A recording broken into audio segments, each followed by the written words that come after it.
नमस्कार जय जगन्नाथ। आज आम घरे तुलसी शरबत करवा से आम कि तुलसी पत्र नहीं लवंग 2टा गोलमरिच 8-10टा आउ पान मधुरी सबको मिसाई आम पेसी दबा।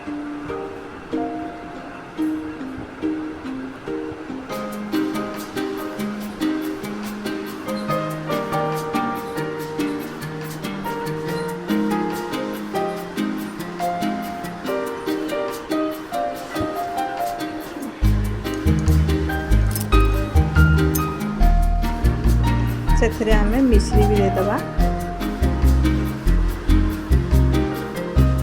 मिश्री को कुटिकी छोट छोट करदबा देदबा पानी अल्प देकी पेसी दबा।